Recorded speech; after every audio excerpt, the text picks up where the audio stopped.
নবীর উম্মত হওয়ার জন্য পয়গম্বররা দরখাস্ত করেছে, পয়গম্বর অ্যাপ্লিকেশন করেছে, কোন পয়গম্বরের দরখাস্ত কবুল করে নাই। আল্লাহ রাব্বুল আলামিন ঈসা আলাইহিস সালাতু ওয়াস সালামের দরখাস্ত কবুল করেছিলেন।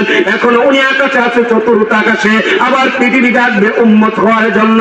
আপনি আমাকে বিনা অ্যাপ্লিকেশন বিনা দরখাস্তে ওই নবীর উম্মত বলে বানাইছে, আপনি আমার মর্যাদা আছে না নাই? কথা বলেন আছে না নাই? যেই নবী জান্নাতে না গেলে অন্য নবীরা জান্নাতে যাবে না। যেই নবীর উম্মত জান্নাতে না যাওয়ার আগ পর্যন্ত অন্য নবীদের উম্মত গুলো জান্নাতে যাবে না। ওই নবী সাজদায় পড়ে পড়ে চোখের পানি ছেড়ে দিয়ে কান্দে, ওই নবী চোখের পানি ছেড়ে দিয়ে কান্দে, রব্বে কারীম। হাসরবাসীর বিশাল বড় ইতিহাস সেদিকে যাব না, সংক্ষিপ্ত করে আনতেছি।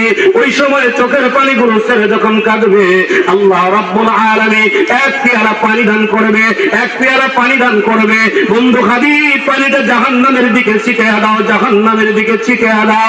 জাহান্নামের দিকে ছিটিয়ে দিতে দেরি হবে, জাহান্নামের আগুন পিছাইতে দেরি হবে না। আমার পানের ভাইয়ের, আমার বন্ধুরা, আমার আল্লাহর হাবিব সাল্লাল্লাহু আলাইহি ওয়াসাল্লাম আবার পরক্ষণে সাজদায় পড়ে কাঁদবে, প্রভু গো, এত কোটি কোটি জাহান্নামের ফেরেশতাদেরকে জাহান্নামের আগুনগুলো ধরে রাখতে পারতেছে না ফেরেশতারা। প্রভু গো, আমি জানতে চাই এটা কিসের পানি? আল্লাহ রাব্বুল আলামিন উম্মতের কান্ডারি নবী মুহাম্মদ রাসূলুল্লাহকে ফয়সালা জানায় দেয়। আজকে যারা বাড়ির ভিতরে বসে আছো মাহফিল বাদ দিয়া, আজকে যারা ঘরের ভিতরে বসে আছো মাহফিল বাদ দিয়া, আজকে যারা দোকানপাটে বসে আছো মাহফিল বাদ দিয়া, আজকে চক্ষুটা বন্ধ করে তুমি বুঝবা এই মাহফিলের কত দাম, সূর্যের আলো কত নিয়ামত সেটাই আছে। তাই আল্লাহ তাআলা হিসাব নিকাশ কেউ জানে না। আর ডালপালা সব নিচের দিকে, উপরের দিকে মন, সহজে যেন হাতের কাছে পাই ফলাফল। চিৎকার মেরে বলেন আল্লাহু আকবার। আরে বলে থাকে বনবাদুরি সাউ ঝুলে তার বুকে, তেমনি মায়ে সাউ সরে না পড়লে হাজার বুকে। বিদেশেতে যদি কারো সন্তান মারা যায়, পশু পাখি জানার আগে জানে তাকার মায়। কথা বলেন ঠিক না বেঠে? আওয়াজ করে বলেন ঠিক না বেঠে? শ্বশুরকে বলে আব্বা জান, শাশুড়িকে বলে আম্মা জান, পোলাও গোস্ত আরো খান। এদিকে বাপকে বলে বুইরা, আমাকে বলে বুড়ি।